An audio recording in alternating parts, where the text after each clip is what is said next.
नमस्कार, आर्थिक समयमा स्वागत छ। म कल्पना सानु भट्टराई।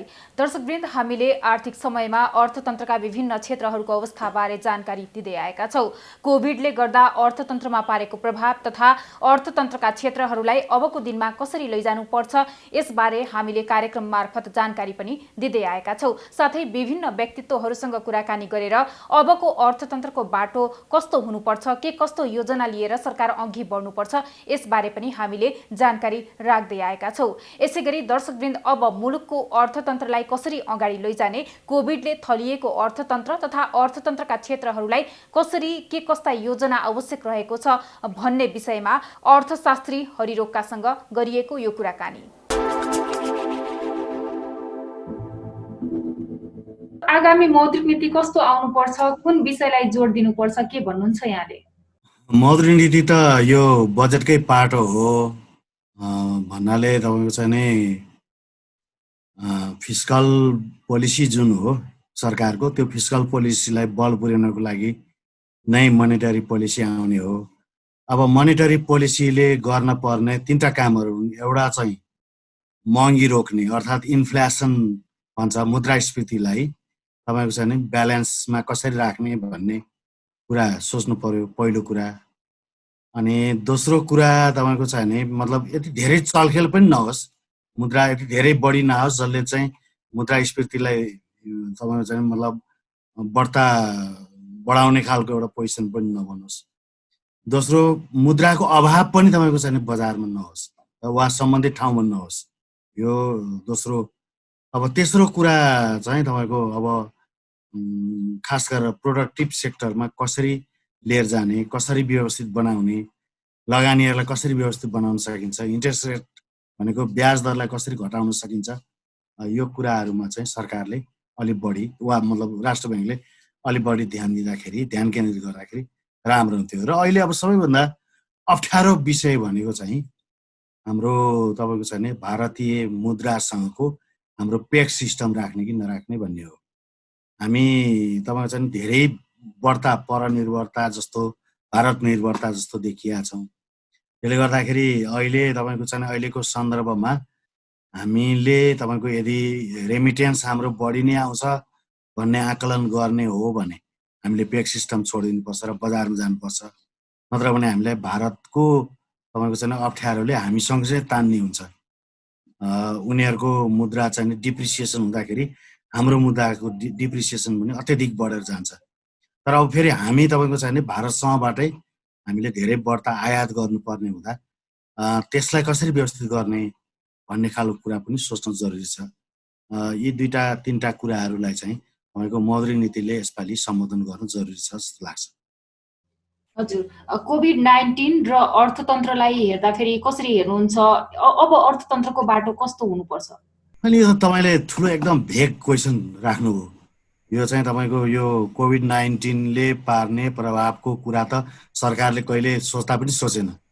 यो सोचेको भए तपाईँको चाहिँ नि यसपालिको बजेट यो ढाँचाको आउने नै थिएन, पहिलो कुरा। दोस्रो, तपाईँको चाहिँ नि कोभिड-19ले हाम्रो अहिलेसम्मको प्रोडक्सन सेक्टरमा त धेरै ठुलो असर पारिसक्यो। 100 दिन लगभग तपाईँको चाहिँ हामी लकडाउनमा गएका छौँ। लकडाउन भनेको इकोनोमीका सबै पाटाहरू वा इकोनोमीका सबै सेक्टरहरू तपाईँको चाहिँ नि लकडाउनमा परेका हुन्। उनीहरू तपाईँको चाहिँ कुनै क्रियाशील छैनन्। यस्तो अवस्थामा हाम्रो प्रोडक्सन सेक्टर चाहिँ एकदम कमजोर भएर गएको छ। अब त्यस हिसाबले हेर्दाखेरि तपाईँको चाहिँ नि गभर्मेन्टले त्यसलाई त्यो चाहिँ हिसाब किताबबाट सोचेर यो चाहिँ वार्षिक बजेट ल्याएकै होइन, पहिलो कुरा। दोस्रो चाहिँ तपाईँको अहिले सबैभन्दा बढी ध्यान दिनुपर्ने कुरा भनेको कृषि उत्पादनमा हामी कसरी सपोर्ट गर्न सक्थ्यौँ भन्ने कुरा। अनि दोस्रो चाहिँ तपाईँको खाद्यान्नको सपोर्ट वा सुरक्षा कसरी गर्न सक्छौँ भन्ने खालको हिसाब किताब। यो चाहिँ तपाईँको देशभरि सबै गाउँपालिकाका वार्डहरूमा तपाईँको खाद्य सुरक्षाका लागि भण्डारण गर्ने प्रक्रिया वा खाद्यान्न चाहिँ तपाईँको आपूर्ति गर्ने एउटा बाटो हुन्। त्यसलाई तपाईँको सबभन्दा बढ्ता ध्यानमा दिनु पर्थ्यो। अब त्यो कुरालाई तपाईँको सरकारले ध्यान दिए जस्तो छैन। अब अहिले पनि फेरि पनि सोच्नुपर्ने स्थिति बनेको छ। 15औं पञ्चवर्षीय योजनाले अब काम गर्दैन। यो गएकै तपाईँको 1.5 महिना अगाडि जुन सरकारले तपाईँको नीति कार्यक्रम ल्यायो त्यो नीति कार्यक्रमले पनि काम गर्दैन र अर्थमन्त्रीले त आफ्नो बजेट पङ्गु बजेट बनाए हुन् भन्ने कुरा उनी आफ्नै बोलीले आफ्नै क्रियाकलापले आफ्नै कर्महरूले पनि त्यो देखाइ नै राखेका छन्। त्यसले गर्दाखेरि अब चाहिँ तपाईँको एकदम कम्प्लिट रिभाइज गर्नुपर्ने अवस्था आछ र यदि प्रधानमन्त्री खड्गओलीको सरकार गिर्यो भने मतलब यो चाहिँ बजेट नै पनि नयाँ ढाँचाबाट फेरि पुनर्निर्माण गर्नुपर्ने अवस्था चाहिँ देखिन्छ। जुन किसिमले यहाँले भन्नुभयो पक्कै पनि अर्थतन्त्रका क्षेत्रहरू प्रभावित भएका छन्, उत्पादन घटेको छ। यसो हुँदा अब मौद्रिक नीतिले चाहिँ कस्तो किसिमको आशा देखाउन सक्ला त? मौद्रिक नीतिले पनि तपाईँको त्यत्रो धेरै ठुलो आशा गर्न सक्ने स्थिति छैन। गभर्नर साहब तपाईँको चाहिँ नि अर्थमन्त्रीकै अर्को तपाईँको चाहिँ नि सिक्काकै अर्को पाटो जस्तो हो। उहाँ तपाईँको चाहिँ नि राजनीतिक अर्थशास्त्री पनि होइन। उहाँलाई तपाईँको यो मुलुकको अर्थतन्त्रको बारेमा खासै त्यत्रो जानकारी पनि छैन। उहाँ व्यावसायिक हिसाबले चार्टर्ड एकाउन्टेन्ट हो र उहाँ तपाईँको ब्याङ्कर्स भएर काम गरेर त आउनुभयो ब्याङ्कमा। तर अहिलेको बदलिँदो परिस्थिति, सेन्ट्रल ब्याङ्कको कार्यभार के हुनुपर्ने, सेन्ट्रल ब्याङ्कले तपाईँको चाहिँ नि इकोनोमिक पोलिसी निर्धारणमा के सहयोग गर्छ, हामीले तपाईँको चाहिँ हाम्रो यो चाहिँ विनिमय दरहरू एक्सचेन्ज रेटहरूमा के खालको कुराकानीहरू गर्नुपर्ने, यो जम्मै पोलिटिक्सले गर्ने कुराहरू, पोलिटिकल आइडियोलोजिकल कुरा दिमागमा राखेर मात्रै तपाईँको चाहिँ सपाट ढङ्गले नयाँ परिवर्तन हुन्छ कि हुँदैन, गर्नुपर्छै पर्दैन भन्ने कुराको निर्धारण हुन्छ। गभर्नर साहबबाट म त्यत्रो आशा गर्दिनँ। अहिले बजारमा तरलता प्रवाह बढाउन मौद्रिक नीतिबाट हुनुपर्ने प्रावधानहरू के देख्नुहुन्छ यहाँले? होइन, अहिले त सबभन्दा धेरै त तरलतै बढिरहेछ। जस्तो के हुन्छ भन्दाखेरि नेपालमा तपाईँको चाहिँ काहीँ नभएको जात्रा हाँडी गाउँमा भने जस्तो तपाईँको चाहिँ असार लागेपछि विकासका कुराहरू हुन्छन्। त्यसपछि ठेकेदारहरूलाई अहिले वर्ष दिनभरिको पैसा पनि अहिले तिर्ने हुन्छ। अनि त्यसपछि आएर तपाईँको अरू धेरै कुराहरू असारे विकास, धेरै कुराहरू असारमा नै गरिने हुन्छ। असारमै पेमेन्ट गर्नुपर्ने, असारमै तपाईँको हतार हतार सबै कुराहरू गर्ने हुँदाखेरि तरलता तपाईँको चाहिँ नि व्याप्त हुनसक्छ। त्यसले तपाईँको चाहिँ नि इन्फ्लेसन बढाउँछ। अब चोर्नेहरूले, ढाँट्नेहरूले वा मतलब सरकारसँग सहुलियत पाउनेहरूले वा सरकारमा पहुँच भएकाहरूको हातमा त पैसा प्रशस्त मात्रामा आउँछ, तर त्यसले इन्फ्लेसन बढाउँछ। त्यो इन्फ्लेसन बढाउँदाखेरि सर्वसाधारण मान्छेहरू तपाईँको चाहिँ सबभन्दा पीडामा, मार्कामा पर्न सक्ने स्थिति रहन्छ। यो भनेको तपाईँको चाहिँ धनी धनी हुने र गरिब गरिब हुने कुरा हो होइन। यही बिचमा तपाईँको चाहिँ नि अब बढी तपाईँको अरू कालाबजारी, भ्रष्टाचार, फटाइहरू पनि थपिन्छन्। यो कुराहरूलाई नियन्त्रण गर्नको लागि तपाईँको चाहिँ नि राष्ट्र ब्याङ्कले अलिकति प्रयत्न कोसिस गर्दाखेरि राम्रो हुन्छ। तर अब मुख्य कुरा त के हो भन्दाखेरि रेगुलेसन गर्ने मेकानिजम नै तपाईँको न सरकारसँग छ न राष्ट्र ब्याङ्कसँग। हजुर, अहिले जुन यो कोभिडबाट आर्थिक सङ्कट उत्पन्न भएको छ, यदि यो अवस्थामा वित्तीय सङ्कट आएमा चाहिँ के हुन्छ होला?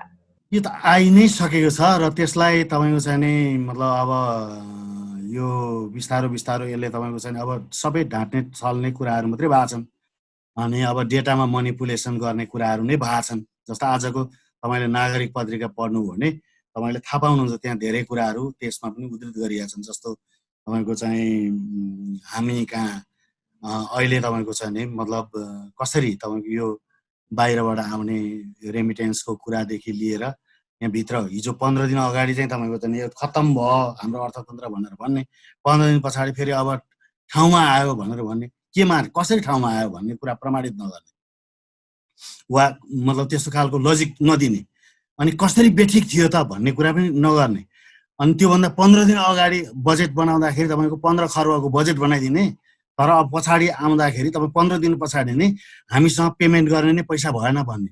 मतलब यो खालको जुन एकदमै अल्प दृष्टिकोण राखेर वा झुटो बोलेर जे खालका कुराहरू चाहिँ तपाईँको बजारमा ल्याइराखेको छ, यो चाहिँ तपाईँको एकदमै गैर जिम्मेवारीपन हो सरकारको। त्यस कारणले गर्दाखेरि यस्तो पनले तपाईँको चाहिँ रियालिटी के हो भन्ने कुरा थाहा पाउनलाई गाह्रो हुन्छ।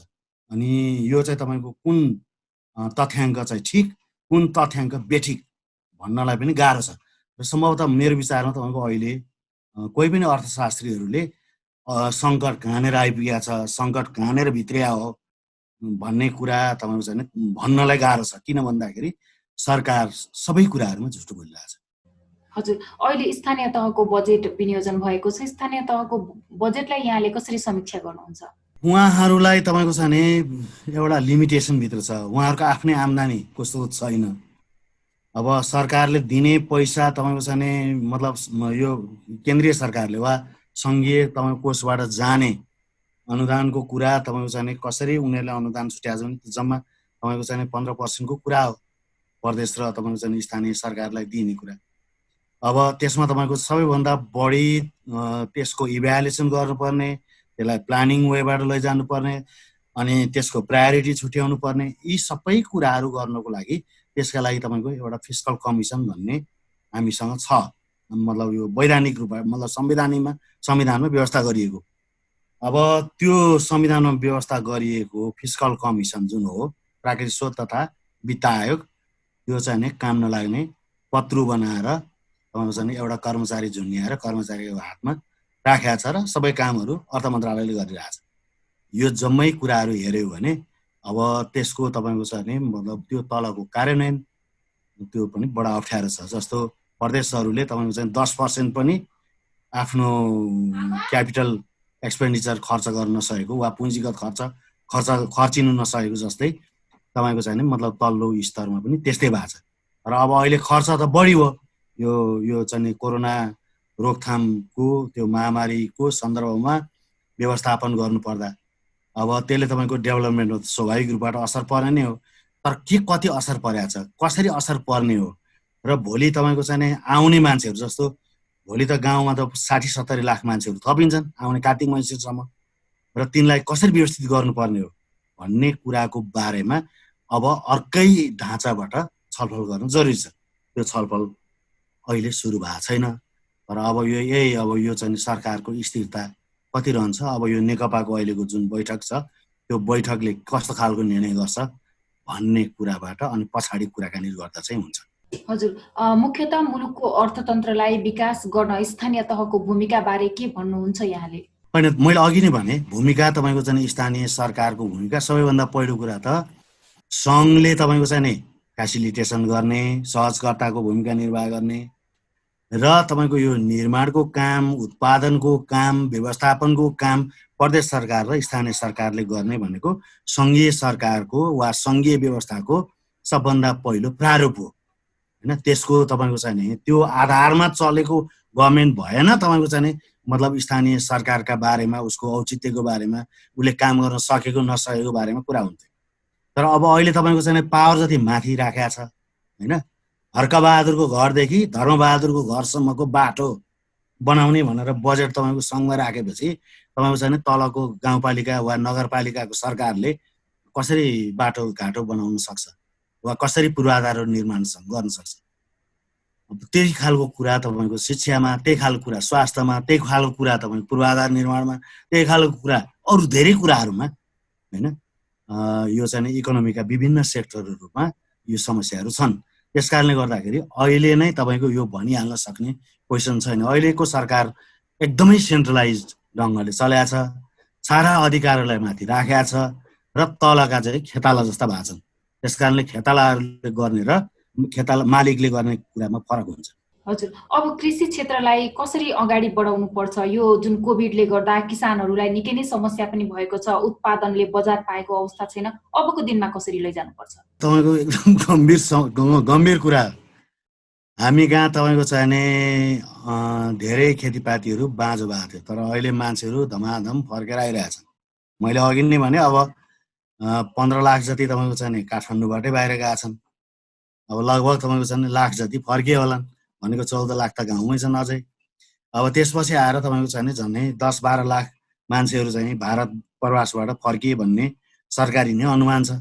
भनेपछि 15, 12, 27 भयो। अरू जिल्ला सदरमुकामहरू र तपाईँको चाहिँ प्रदेश सदरमुकामहरू वा प्रदेश राजधानीबाट पनि 5 लाख जति फर्किए होलान्। यसो गर्दाखेरि 27 र 5 ले 25 लाख त मतलब लगभग मतलब पुगि नै सकेका छन्। अब बाहिरबाट आउने मान्छेहरू अलि बढी नै आउँछन्। त्यसकारण सबैभन्दा पहिलो कुरा त खाद्यान्नकै कुरा हो। खाद्य सुरक्षाका लागि अघि नै मैले भने भण्डारण गर्नु जरुरी थियो। मतलब कम्तीमा पनि त 6 महिना खाना पुग्नका लागि व्यवस्थापन गर्नु जरुरी छ। मान्छे बचाउनु पर्छ भन्ने कुरा। त्यसपछि तपाईँको खेतीपातीका लागि इनपुटको व्यवस्थापन गर्नुपर्छ। पहिले पुरानो जमानाको जस्तो अब बाँकी रहेन। कसैका घरमा पनि हल गोरु छैनन्, कसैको घरमा पनि भैँसी छैन, कसैको घरमा पनि तपाईँको चाहिँ मतलब पहिलेको जस्तो जुठेल्लामा मल छैन होइन। त्यस्तै तपाईँको चाहिँ मलखाडीमा पनि मल छैन। त्यसैले गर्दाखेरि मलको बिउको तपाईँको चाहिँ अरू सबै खालको इनपुट्सहरू उपलब्ध गराउनको लागि तपाईँको सरकारले व्यवस्थापन गर्नुपर्ने हो। तर सरकारले ट्रेडिसनली तपाईँको चाहिँ बजेट ल्यायो।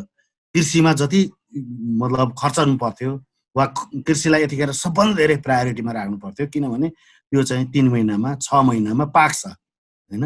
तर एउटा इन्डस्ट्री खोल्दाखेरि वर्ष दिन होइन कि 5 वर्ष पर्खिनु पर्ने हुन्छ नाफा कमाउनलाई। तर यो चाहिँ अहिले तत्कालै खानका लागि अहिले तत्कालै उमार्न सक्ने भनेको चाहिँ कृषि मात्रै हो। र कृषिलाई प्राथमिकता देऊ भनेर हामी धेरै पटक धेरै हिसाब किताबबाट सरकारलाई भन्यौँ, तर सरकारले तपाईँको चाहिँ त्यो खालको व्यवस्थापन गरेन। र यो व्यवस्थापन नगर्दाखेरिको अहिले ठुलो समस्या कृषिमा छ। अब मान्छे पनि आउँदैछन् र आइरहेका मान्छेहरूलाई त्यसले धान्न सक्ने स्थिति छैन। अब जति मान्छेहरू आउँछन् ती मान्छेको हातमा जग्गा छ भन्ने पनि छैन। त्यस कारणले गर्दाखेरि हामीले यो चाहिँ नि स्ट्रक्चरल प्रब्लम भन्छौँ अर्थशास्त्रमा, भनेको संरचनागत समस्या भनेको भूमिको संरचनागत समस्या छ र त्यसलाई कसरी व्यवस्थापन गर्ने, वितरणमा र व्यवस्थापनमा, दुईटै कुराहरूमा। अब यो कुरा चाहिँ लङ टर्म पोलिसीको कुरा हो। त्यसैले मैले अघि पञ्चवर्षीय योजनाको कुरा गरेँ, त्यसपछि आएर तपाईँको चाहिँ नीति कार्यक्रमलाई व्यवस्थापन गर्नुपर्ने कुरा गरेँ। यी कुराहरू छन्। हजुर, अब जुन यो रोजगारीको कुरा यहाँले पनि भन्नुभयो, विभिन्न मुलुकबाट नेपालमा नेपालीहरू फर्केर पनि आइसकेका छन्। अब रोजगारीलाई व्यवस्थित गर्न चाहिँ कस्तो भूमिका निर्वाह गर्नुपर्छ अब तिनैवटा तहले? रोजगारीलाई व्यवस्थापन गर्ने भनेको कुरा त तपाईँको त्यही अघि कृषिकै कुरा भयो। हामीसँग तपाईँको चाहिँ हाम्रो सरकारको नीति हुनु पर्यो फुल इम्प्लोइमेन्टमा जाने, भनेको पूर्ण रोजगारतर्फ उन्मुख हुने। त्यो भनेको किन्सियानिजम हो। भनेको जोन मिनियार्ड किन्स भन्ने एकजना ठुला अर्थशास्त्री थिए। यो चाहिँ दोस्रो विश्वयुद्धको बेलामा उनले तपाईँको चाहिँ वेलफेयर स्टेटको कल्पना गरेका थिए। अब हामी अहिले नव उदारवादी अर्थतन्त्रमा छौँ। हाम्रो सरकार घुँडा टेकेर तपाईँको नव उदारवाद लागू गर्ने कि त्यसैमा त्यही नीतिमा हिँडिराखेका छ। हामी कहाँ यो 1985 देखि सुरु भयो। 1992 देखि चाहिँ तपाईँको सबभन्दा धेरै फुल फ्लेजेस हामीले लगानी गऱ्यौँ। अब यस्तो खालको हाम्रो चाहिँ नि अवस्था हो। यस कारणले गर्दाखेरि अहिले जुन फ्रेममा जुन ढाँचामा जसरी तपाईँको चाहिँ अहिले व्यवस्थापन गर्ने काम भएको छ होइन, त्यो भनेको नव उदारवादी अर्थतन्त्रको ढाँचामा हो। र त्यो अर्थतन्त्रको ढाँचा नै फेर्नु पर्ने अवस्था नआइकन वा नगरिकन तपाईँको चाहिँ फुल इम्प्लोइमेन्टमा पूर्ण रोजगारीमा जान सक्ने स्थिति छैन। जस्तो सरकारले के लिएर आयो भन्दाखेरि तपाईँको चाहिँ भूमि ब्याङ्कको व्यवस्थापन लिएर आयो। त्यो भनेको कर्पोरेटाइजेसन अफ ल्यान्ड हो। भनेको जमिन सामन्तहरू वा ठुला कर्पोरेटहरूको हातमा जिम्मा लगाउनु भन्ने हो। ठुला कर्पोरेटहरूलाई जिम्मा लगाइसकेपछि औद्योगिकरण पनि छैन, अनि कृषिबाट पनि सामान्य मान्छे बेदखली भएपछि तपाईँको चाहिँ रोजगारी कहाँबाट आउँछ? त्यसैले यो चाहिँ तपाईँको सिस्टमभित्र वा प्रणालीलाई नै परिवर्तन गर्नुपर्ने अवस्था आएपछि मात्रै रोजगारीको कुरा वा फुल इम्प्लोइमेन्टको कुरा पूर्ण रोजगारीको कुरा हुन्छ। नत्र भने सामान्य हिसाबले तपाईँको चाहिँ जस्तो हामी कहाँ 5,70,000 श्रमिकहरू तपाईँ प्रति वर्ष बजारमा आउँछन्। 5,70,000 मध्येमा हाम्रो मुलुकले 70,000 पनि तपाईँको अहिले रोजगारी दिँदैन। त्यस हिसाबले तपाईँको चाहिँ नि यो 70,000लाई पनि नअटाउने जुन हाम्रो तपाईँको चाहिँ अर्थतन्त्र छ, यसलाई तपाईँको स्वरूपमै परिवर्तन गर्नुपर्ने हुन्छ। त्यो स्वरूपमा परिवर्तन नगरिकन रोजगारी उपलब्ध हुँदैन। अब स्वच्छ अर्थतन्त्र विस्तारका लागि कस्तो योजना आवश्यक छ? अनि मुलुकलाई समृद्ध बनाउन जुन यो सरकारको नारा पनि छ नि, सुखी नेपाली समृद्ध नेपाल, यसलाई पनि अब कसरी अगाडि बढाउन सकिन्छ, यसबारे के भन्नुहुन्छ? यो सुखी नेपाल र समृद्ध नेपाल भन्ने कुरा चाहिँ यो सम्भावनै छैन अहिलेको यो नीतिमा होइन। यस्तो नारा लाउन थालेको त 2.5 वर्ष त भइसक्यो। यो 2.5 वर्षको अवधिमा तपाईँको चाहिँ काहीँ केही तपाईँ भएको देख्नु भएको छ? कोही सुखी कोही समृद्ध भएको देख्नु भएको छ र कोही पनि भएको छैन। मतलब केही मान्छेहरू भएको छन् तर धेरै मान्छेहरू भएको छैनन्। त्यसले गर्दाखेरि यो कुरा चाहिँ गफ मात्रै हो, कोरा गफ। अब यसको हिसाब किताब गर्नुको कुनै तुक छैन एउटा। अब दोस्रो अर्को एउटा कुरा के हो भन्दाखेरि आय आर्जन गर्न सक्ने ठाउँ नभइकन वा उत्पादनका साधनहरूमाथि तपाईँको चाहिँ आम मान्छेको पहुँच नभइकन एग्रिगेट डिमान्ड भनेको मतलब एकीकृत माग चाहिँ वृद्धि हुँदैन। एकीकृत माग वृद्धि नहुँदाखेरि तपाईँको चाहिँ इकोनोमीका अरू पाटाहरू वा अर्थतन्त्रमा तपाईँको माग अर्थात् डिमान्ड एग्रिगेट डिमान्ड तपाईँको इन्क्रिज नहुने बित्तिकै माग चाहिँ नबढ्ने बित्तिकै उत्पादनमा वृद्धि हुन सक्दैन। त्यसकारण उत्पादनमा वृद्धि नहुँदा वा लगानी त्यसमा चाहिँ मतलब जसले लगानी गर्नुपर्ने हो नाफा आर्जन गर्न सक्नेपछि मतलब लगानी पनि हुँदैन।